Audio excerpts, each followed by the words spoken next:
Are they depressed? Are they hiding something? Are they secretly insecure about how they look? That's what you've probably wondered about the one person in your life who never posts a single photo. They show up to the wedding, the trip, the birthday dinner, they are right there in the group photo.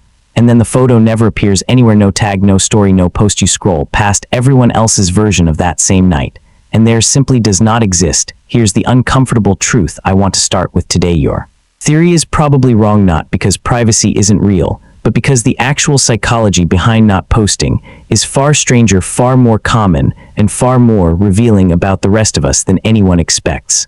Let's start with a number that should reframe this entire conversation. Research out of Northeastern University estimates that as many as 9 in 10 social media users are what researchers call lurkers, people who open the app, scroll, watch, absorb, and never post anything themselves. Sit with that for a second. The person who doesn't post isn't the outlier at the party. They are statistically the room. What actually is unusual is the small, loud minority who post constantly, because that behavior gets amplified so heavily in our feeds that it starts to feel like the default setting of being human. It isn't. Most people are already living exactly the way you've been quietly judging your friend for living. You are not the odd one out. You were simply outnumbered by the loudest people in the room. So if almost everyone is already doing this, why does it still feel like there has to be a hidden reason? Why do we assume something psychological is going on with the non-poster, but nothing psychological is going on with the person posting 6 times a day? That question alone tells you something about which behavior our culture has quietly decided is normal, and which one it treats as a puzzle to be solved. Now, some of that puzzle is real. There is a concept in media research called context collapse, first named by researchers Alice Marwick and Dana Boyd. It describes something your brain was never built to handle in real life. You are a slightly different version of yourself with your parents, your coworkers, your close friends, and a stranger on the train. That's not fake, that's just healthy social calibration. But social media collapses every one of those audiences into a single feed. Your boss, your ex, your grandmother, and a guy you met once at a conference all see the exact same photo at the exact same time, stripped of the context that would normally tell them how to interpret it. For a lot of people, the discomfort of posting isn't insecurity. It's the very reasonable difficulty of trying to speak to 15 different audiences using one sentence. Some brains handle that ambiguity fine, others find it genuinely exhausting and quietly opt out rather than perform that balancing act daily. Silence isn't a gap in your life, it's your mind refusing to perform for an audience it never agreed to.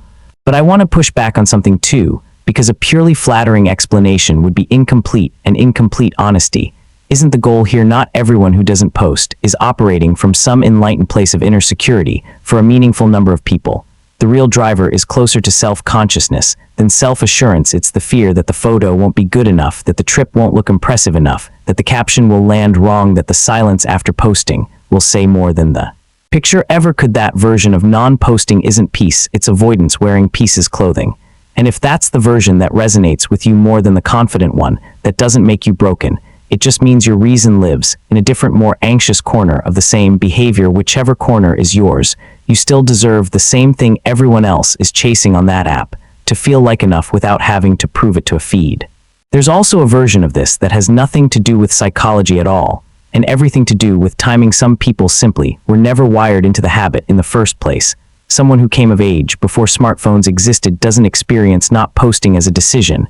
It was never installed as a default behavior to begin with. For them, sharing a moment has always meant telling the people at the dinner table, not uploading it to an audience of thousands. That's not resistance, that's just different operating system formed before this one existed. Think about that for a second. Every single person alive before the year 2000 lived an entire childhood, an entire first love, an entire whole decade of memories with zero documentation, zero proof required, and none of those memories became less real because no one online ever saw them. That alone should tell you how recent and how manufactured this pressure to document everything actually is. Then there's a newer motivation that barely existed a decade ago and is growing fast: a quiet, specific wariness about where the data goes. Not paranoia, just an updated risk calculation.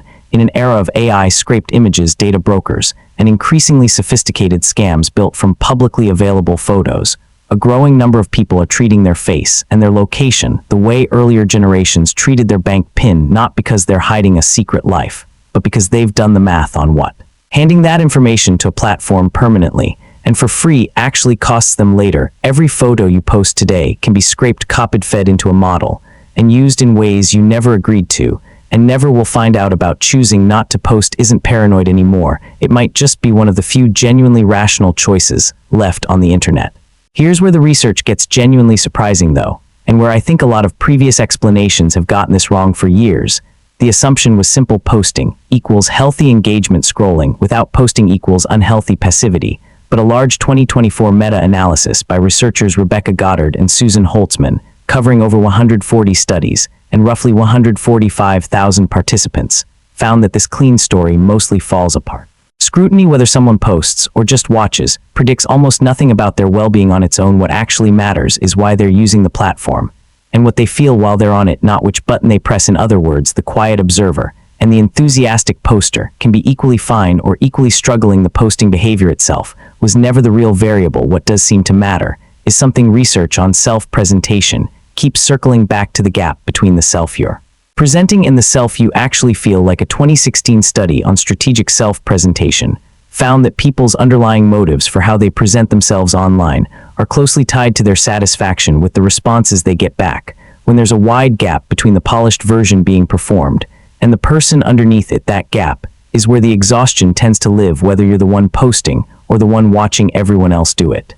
So maybe the more honest way to say all of this isn't that non-posters have figured something out that the rest of us haven't. It's that not posting was never one behavior with one cause its context collapse. For one person, quiet anxiety; for another, a generational default; for a third, a privacy calculation; for a fourth, sometimes all four are true in the same person on different days.